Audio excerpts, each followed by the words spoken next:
செய்தாலும் பொறுத்தருளும் செல்வக்குமரன்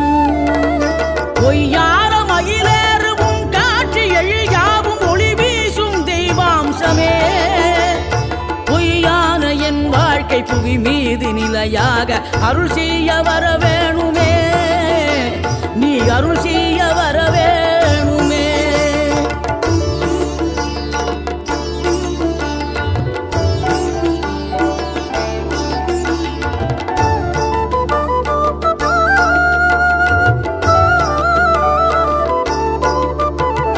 இகழ்தலையும் புகழ்தலையும் ஒரு முகமாய் கருதும்படி செவி உரைத்த முத்துக்குமரன்